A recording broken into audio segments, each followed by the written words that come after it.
Hello friends, स्वागत है आप सभी का लाइब्रेरी साइंस स्पेशल क्लासेस में। आज का टॉपिक है नॉलेज ऑर्गेनाइजेशन प्रैक्टिस 1। आज मैं आपको इस वीडियो के माध्यम से बताऊंगी कि नॉलेज ऑर्गेनाइजेशन क्या होता है। इसमें मैंने आपको प्रैक्टिकल के बारे में पूरा बताऊंगी कि इसका इंट्रो, सबसे पहले हम बताएंगे आपको कि इंट्रोडक्शन देंगे कि आखिर क्लासिफिकेशन क्या होता है, ये कितने प्रकार का होता है। तीसरा है स्टेप्स, इसके क्या प्रोसेस हैं, इसके 3 स्टेप्स हैं। जब भी हम क्लासिफिकेशन स्टार्ट करते हैं तो क्लासिफिकेशन करने के लिए हमें क्या क्या करना पड़ता है, क्लास नंबर बनाने होते हैं, क्लासिफिकेशन कैसे किया जाता है और क्लासिफिकेशन क्या होता है, नीड, आखिर हमें क्लासिफिकेशन करने की आवश्यकता क्यों पड़ती है, किसी भी ऑथर की अप्रोच के लिए, ऑथर कैटलॉग अप्रोच के लिए, टाइटल अप्रोच और पब्लिशर अप्रोच के लिए हमें क्लासिफिकेशन की आवश्यकता पड़ती है। क्लासिफिकेशन क्या है? क्लासिफिकेशन शब्द की जो उत्पत्ति हुई है वो एक लैटिन वर्ड क्लासिक से हुई है। इस शब्द का यूज़ सबसे पहले प्राचीन में रोम साम्राज्य में मनुष्य की संपत्ति तथा महत्व के आधार पर उसको डिवाइड करने के लिए किया गया था। वर्गीकरण शब्द से जो तात्पर्य है वो है एक जैसी वस्तुओं को, यानी कि समान वस्तुओं को एक साथ एक जगह पर रखना, उनको उनकी समानता एवं असमानता की विशेषताओं के आधार पर के अनुसार उनको अरेंज करना। हम बेसिकली बहुत से अपने दैनिक जीवन में भी हम देखते हैं कि बहुत सी ऐसी छोटी मोटी चीज़ें होती हैं, छोटी चीज़ हो या बड़ी चीज़ हो, हर चीज़ को हम एक सीक्वेंस वाइज अरेंज करते हैं। जिस चीज़ की जैसी महत्ता होती है, जिसकी जैसी विशेषता होती है, या फिर हम यूँ कहें कि हमें जिस चीज़ की जितनी ज़्यादा इम्पॉर्टेंस होती है हमारी लाइफ में, हम उसको उसी प्रकार से प्राथमिकता देते हैं। किस चीज़ का हमारे जीवन में सबसे ज़्यादा इम्पॉर्टेंट रोल है, किसको हम सबसे ज़्यादा मुख्य विशेषता दे रहे हैं, इम्पॉर्टेंस दे रहे हैं, उसको हम पहले और उसके बाद में उससे कम, इस प्रकार से हम क्या करते हैं, किसी भी चीज़ का क्लासिफिकेशन करते हैं। तो इस प्रकार से जो क्लासिफिकेशन के अगर प्रकार की बात हम करें तो क्लासिफिकेशन के जो प्रकार होते हैं वो 2 प्रकार के होते हैं। एक होता है नेचुरल क्लासिफिकेशन और दूसरा होता है आर्टिफिशियल क्लासिफिकेशन। नेचुरल क्लासिफिकेशन वो क्लासिफिकेशन जिसमें सब कुछ प्राकृतिक रूप में हो, जिसका हम कोई भी डिवीज़न नहीं कर सकते हैं। आर्टिफिशियल क्लासिफिकेशन वो क्लासिफिकेशन होता है जिसको हम अपने हिसाब से, यानी कि ह्यूमन मेड होता है, उसको हम बोलते हैं आर्टिफिशियल क्लासिफिकेशन। हम बात करें यहाँ पर लाइब्रेरी साइंस की, तो लाइब्रेरी साइंस में जो है क्लासिफिकेशन जो होता है वो आर्टिफिशियल क्लासिफिकेशन है। यानी कि हम सब्जेक्ट को, जो यूनिवर्स ऑफ सब्जेक्ट्स हैं, उन सब्जेक्ट्स को आर्टिफिशियली तरीके से हम कुछ यूनिक नंबर प्रोवाइड करते हैं, जिनके थ्रू हम ये इतने सारे जो सब्जेक्ट्स हैं उनको आइडेंटिफाई कर लेते हैं ईजिली। कुछ कोड नंबर्स होते हैं, उसके जो स्टेप्स हैं इसमें हम क्या करते हैं, क्लास नंबर बनाते हैं। क्लास नंबर बनाने का क्या तरीका होता है, ये सारी चीज़ें इस प्रैक्टिस के थ्रू हमें बताई जाती हैं। फिर आ जाता है आखिर हम क्लासिफिकेशन क्यों करना चाहते हैं। जैसा कि कहते हैं कि पुस्तकालय की आधारशिला पुस्तकें हैं, ठीक उसी प्रकार से पुस्तकालय प्रशिक्षण की आधारशिला क्या है, वो वर्गीकरण है। ये WCB सेयर्स जी का कहना है कि इनका कहना ये है कि अगर हम चाहते हैं कि पुस्तकालय यानी कि एक ऐसा आलय, एक ऐसा घर, एक ऐसा कमरा जहाँ पर पुस्तकें रखी जाती हैं, ठीक है, तो उसको हम बोलते हैं पुस्तकालय। अगर हम पुस्तकालय का जो संधि विच्छेद करें तो वो इस प्रकार से, ठीक उसी प्रकार से वर्गीकरण क्या है, ये एक पुस्तकालय में की जाने वाली एक स्पेशल प्रैक्टिस है, एक स्पेशल ट्रेनिंग है जो कि लाइब्रेरी ट्रेनिंग के दौरान प्रोवाइड की जाती है। यानी कि जब हम लाइब्रेरी साइंस को पढ़ते हैं तो हमें क्लासिफिकेशन करना, कैटलॉगिंग करना, ये सारी चीज़ें बताई जाती हैं। अब हम क्यों करते हैं, समान पुस्तकों को एक साथ लाने के लिए। अगर हम क्लासिफिकेशन कर लेते हैं तो हमारे समय की बचत होती है। लाइब्रेरी, अब क्लासिफिकेशन के द्वारा हमें लाइब्रेरी का जो भी वीक पॉइंट होगा या भी जो भी स्ट्रॉन्ग पॉइंट होगा, उस चीज़ के बारे में हमें आसानी से पता चल जाता है। शेल्फ को कैसे हमें अरेंज करना है, हम लाइब्रेरी में देखते हैं कि जो शेल्फ में बुक्स लगी हुई हैं उनका जो पैटर्न होता है, उनका जो स्टाइल होता है वो एक डिफरेंट टाइप का होता है। तो ये सारी चीज़ें शेल्फ अरेंजमेंट, ये भी एक बहुत ही यूनिक टाइप होता है। उसके बाद में है हेल्प इन सर्कुलेशन वर्क। अगर हम ईज़िली हमने उसको क्लासिफिकेशन कर रखा है, सही से हर एक सब्जेक्ट की कोडिंग कर रखी है, तो हम उसको ईज़िली सर्कुलेट कर सकते हैं, कैटलॉगिंग कर सकते हैं, स्टॉक वेरिफिकेशन का काम, और साथ ही साथ स्टैटिस्टिकल डाटा भी ईज़िली हम उसको मेंटेन कर सकते हैं। अगर कोई व्यक्ति हमसे पूछे कि हमारी लाइब्रेरी में फला ऑथर की या इस सब्जेक्ट की या इस टाइटल की कितने नंबर ऑफ़ बुक्स, कितने नंबर ऑफ़ जो डॉक्यूमेंट्स हैं वो अवेलेबल हैं, तो इन सबको हम आसानी से क्लासिफिकेशन के थ्रू बता सकते हैं। उसके बाद में आता है नोटेशन। नोटेशन का एक पहला वीडियो मैं ऑलरेडी बना चुकी हूँ, जिसको मैंने विस्तार पूर्वक नोटेशन के बारे में बताया है। नोटेशंस का क्लासिफिकेशन में बहुत ही इम्पोर्टेंट रोल होता है। ये दो प्रकार के नोटेशंस होते हैं, एक होता है प्योर नोटेशन और दूसरा होता है मिक्स्ड नोटेशन। अब यहाँ पर मैं आपको कुछ ऐसी important types of classification schemes के बारे में बताने जा रही हूँ, जिनका ईज़िली यूज़ बहुत ज़्यादा यूज़ किया जाता है। नंबर 1 पे आता है DDC, जिसको हम बोलते हैं Dewey decimal classification scheme. Dewey decimal classification को इंट्रोड्यूस किया था मेलविल डेवी जी ने। इसमें इसकी जो मुख्य विशेषता है वो ये है कि इसमें डेसिमल का यूज़ किया जाता है। सेकंड नंबर पे आता है CC। इसका जो फुल फॉर्म है वो है कोलन क्लासिफिकेशन स्कीम। इसको इंट्रोड्यूस किया था डॉक्टर SR रंगनाथन जी ने। और उसके बाद में तीसरा है UDC, यानी कि यूनिवर्सल डेसिमल क्लासिफिकेशन स्कीम। इसको फाउंटेन लॉ, पॉल आउटलेट और फाउंटेन लॉ ने इंट्रोड्यूस किया था। अब आज के इस वीडियो में मैं आपको DDC के बारे में, यानी कि डीवी डेसिमल क्लासिफिकेशन स्कीम के बारे में बताऊंगी। DDC के 23rd एडिशन आ चुके हैं। इसका जो फर्स्ट एडिशन आया था वो 1876 में आया था।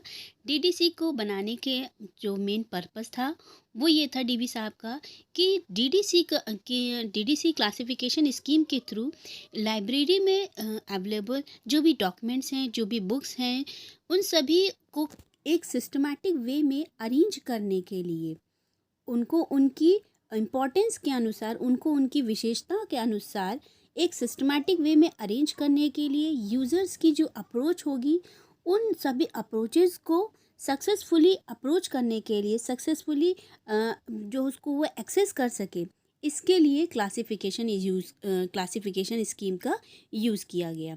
DDC के जो एडिशन हैं वो अब तक की, जैसा कि अभी मैंने बताया आपको कि 23rd एडिशन आ चुके हैं। DDC के 3 पार्ट्स हैं। पहला है पार्ट 1। पार्ट 1 में इंट्रोडक्शन है और टेबल्स का बारे में बताया गया है। पार्ट 2 शेड्यूल है और पार्ट 3 जो है वो रिलेटिव इंडेक्स है। 13th एडिशन है, उसके 3 पार्ट्स हैं। जैसे कि इसमें जो फर्स्ट पार्ट है वो इंट्रोडक्शन एंड टेबल है, जो अभी मैंने आपको बताया है। पार्ट 2 शेड्यूल है और पार्ट 3 जो है वो रिलेटिव इंडेक्स है। पार्ट 3 DDC का जो एडिशन 19th एडिशन है, इसमें जो टेबल्स हैं उसको क्या किया गया है, उसमें 7 टेबल्स दी गई हुई हैं, जिसको हम बोलते हैं स्टैंडर्ड सब डिवीज़न। फर्स्ट जो टेबल है उसको बोलते हैं standard sub division. Standard sub division में डैश का यूज़ किया जाता है। दूसरा जो टेबल है वो है एरिया। इसमें जो भी जितने भी भौगोलिक एरिया हैं, क्षेत्र हैं, उनके बारे में इसमें बताया गया है टेबल 2 में। टेबल 3 जो है, टेबल 3 में sub division of individuals literature, यानी कि जितना भी लिटरेचर से रिलेटेड जितनी भी चीज़ें हैं वो सारी चीज़ें वो इस टेबल 3 में, अगर हमें कोई भी लिटरेचर से रिलेटेड कोई भी प्रॉब्लम है तो उसको अगर हमें आइडेंटिफाई करना है तो उसके लिए हम टेबल 3 का यूज़ करेंगे। उसके बाद में जो चौथी टेबल है sub division of individual language. इसमें यानी किसी भी प्रकार की अगर लैंग्वेज से रिलेटेड कोई भी प्रॉब्लम है तो उस प्रॉब्लम को सॉल्व करने के लिए हमको जो है टेबल 4 को देखना पड़ेगा। और नंबर 5 है, टेबल 5 है racial, ethnic and national group. यानी इसमें क्या है, किसी भी प्रजातीय, मानववंशीय एवं राष्ट्रीय समूह से रिलेटेड कोई भी अगर टाइटल होता है इससे रिलेटेड, तो उसको हम जो है टेबल 5 के द्वारा देखेंगे। टेबल 6 है वो है लैंग्वेज डिफरेंट टाइप की, क्योंकि जो है डिफरेंट प्रकार की जो लैंग्वेजेस का यूज़ किया जाता है। तो टेबल 6 के द्वारा हम डिफरेंट प्रकार की जो लैंग्वेज है, कौन सा है, हिंदी भाषा है, अंग्रेजी भाषा है, कोई भी भाषा है, उर्दू भाषा है, यानी किसी भी प्रकार की लैंग्वेज से रिलेटेड अगर कोई प्रॉब्लम आती है तो उसको सर्च करने के लिए, यानी कि उसका अगर हमें नंबर बनाना है तो उसके लिए हम टेबल 6 का यानी कि लैंग्वेज का यूज़ करेंगे। लास्ट में टेबल आती है पर्सन, यानी कि किसी विशेष व्यक्ति के बारे में अगर कोई बात हो रही है, उससे रिलेटेड अगर कोई भी चीज़ें, अगर हमें कोई प्रॉब्लम है या कोई टाइटल है, उसका अगर हमें नंबर निकालना है तो उसके लिए हमें टेबल 7 का यूज़ करना पड़ेगा। फिर आता है, ये तो हो गया इंट्रोडक्शन एंड टेबल, यानी कि टेबल्स का इंट्रोडक्शन दे दिया कि किस टेबल के अंतर्गत हमें क्या क्या चीज़ें आएंगी जिसको हमको आइडेंटिफाई करना होगा। उसके बाद में आता है जो पार्ट 2 है, वो पार्ट 2 है शेड्यूल, यानी कि एक ऐसा क्रम जिसके थ्रू हम हर एक क्लासिफिकेशन को, हर एक नंबर को उसके सब डिवीज़न में डिवाइड करते जाते हैं। पार्ट 2 में जो शेड्यूल है वो स्टार्ट होता है 000 से लेकर के 999 तक।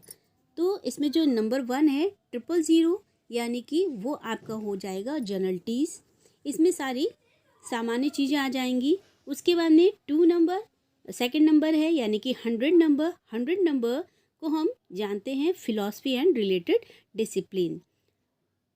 उसके बाद में 200 नंबर यानी कि रिलीजन का नंबर है। अगर रिलीजन से रिलेटेड कोई भी प्रॉब्लम होती है तो उसको अगर हमें उसका जो नंबर बनाना होगा तो वो हम 200 के अंदर जा कर के इसको जो है रिलीजन के अकॉर्डिंग उसको डिवाइड किया गया है नंबर से, तो उसमें से जा कर के हम नंबर को आइडेंटिफाई कर लेंगे। 300 सोशल साइंस का नंबर है, 400 लैंग्वेज का नंबर है, 500 प्योर साइंस का नंबर है और 600 टेक्नोलॉजी एंड अप्लाइड साइंस का नंबर है, 700 द आर्ट से रिलेटेड है और 800 लिटरेचर से रिलेटेड और 900 हिस्ट्री एंड ज्योग्राफी से रिलेटेड नंबर्स हैं।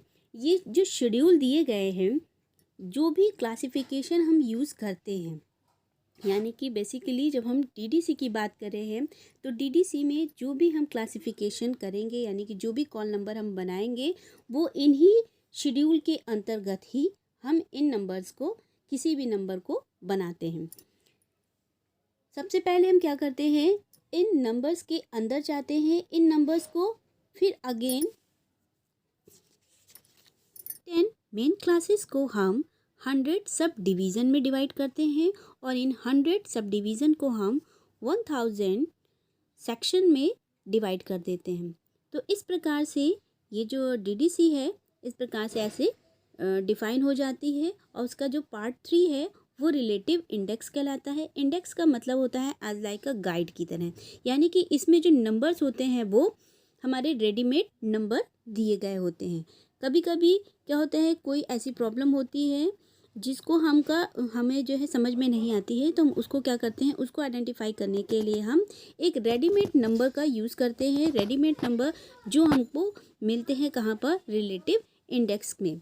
यानी कि रिलेटिव इंडेक्स को इन शॉर्ट में हम कह सकते हैं ये एक गाइड का काम करता है। इस प्रकार से ये जो मेन क्लासेस थी, schedule, main classes, relative index, इन सब के बारे में मैंने आपको इन शॉर्ट में डीडीसी के बारे में आपको बता दिया है कि डीडीसी क्या है, डीडीसी के लिए हम क्लासिफिकेशन कैसे करते हैं डीडीसी के द्वारा, और डीडीसी के जो पार्ट्स हैं वो कितने नंबर ऑफ पार्ट्स हैं, किस एडिशन में कितने पेजेस का यूज़ किया गया है, किस एडिशन को किस ईयर में पब्लिश हुआ है, इन सब के बारे में अगर आपको जानना है तो मेरा एक वीडियो इससे रिलेटेड मैं ऑलरेडी बना चुकी हूँ जो कि डीडीसी इराटा के नाम से है। आप चाहें तो उसमें पूरा डिस्क्राइब किया गया है कि अब तक की डीडीसी के कितने एडिशंस आ चुके हैं, उसमें कितने नंबर ऑफ़ पेजेस का यूज़ किया गया था और कौन सा एडिशन कब आया था और उसको किसने पब्लिश किया था। साथ ही साथ डीडीसी इराटा क्या होता है, वेब डीबी क्या है, इन सब के बारे में भी इसमें बताया है मैंने। अब ये जो अभी तक की मैंने आपको बताया था टेबल 7 के बारे में, यानी कि लेकिन अब जो इसका जो लेटेस्ट एडिशन आया है 23rd एडिशन, इसमें क्या किया गया है, टेबल को जो है कंसाइज कर दिया गया है। टेबल इसमें जो पहले टेबल 7 होती थी, अब टेबल 6 हो गई हैं। और ये जो टेबल 6 हैं उसके बारे में सबसे पहले टेबल जो है वो एसएस यानी कि स्टैंडर्ड सब डिवीज़न है। टेबल 2 जो है इसमें जोग्राफिकल एरियाज़ हैं, हिस्टोरिकल पीरियड्स एंड बायोग्राफी को इसमें इंक्लूड कर दिया गया है। इसकी मेन जो बात है वो ये है कि इसमें जो टेबल 3 है उसको दो भाग में डिवाइड किया गया है, बी एंड सी में। इसका टेबल 3 का जो बी सेक्शन है उसको सब डिवाइड किया गया है, subdivision for works by और about more than one author. उसके बाद में टेबल 3 यानी कि जो सी सेक्शन है उसमें notation to be added where instructed in T3B 700.4 से लेकर के 791.4। उसके अलावा 800-809 तक का यूज़ जो है हम टेबल 3 सेक्शन सी से करेंगे। टेबल 4 जो है sub division of individuals language and language families के रिलेटेड अगर कोई भी प्रॉब्लम होती है, कोई टाइटल होता है, उसका अगर हमें कॉल नंबर निकालना है तो उसके लिए हम टेबल 4 को देखेंगे। टेबल 5 है एथनिक एंड नेशनल ग्रुप से रिलेटेड, और टेबल 6 जो है वो लैंग्वेज से रिलेटेड है, यानी कि किसी भी प्रकार की कोई अगर लैंग्वेज से रिलेटेड कोई भी प्रॉब्लम है उस या कोई टाइटल है, उसका अगर हमें नंबर बनाना है, उसका नंबर आइडेंटिफाई करना है, तो उसके लिए हम किसका यूज़ करेंगे, टेबल 6 का यूज़ करेंगे। आशा करती हूँ कि आपको मेरा ये वीडियो अच्छा लगा होगा। अगर आपको मेरा ये वीडियो अच्छा लगा है तो प्लीज़ इसको लाइक, शेयर और सब्सक्राइब करना ना भूलें। एक बात और आपसे कहना चाहती हूँ कि आप लोगों के लाइक से, आप लोगों के कमेंट से मुझे बहुत ही ज़्यादा मोटिवेशन मिलता है। अगर आपको मेरा वीडियो अच्छा लगता है तो प्लीज़ इसको लाइक ज़रूर से ज़रूर करें। Thank you.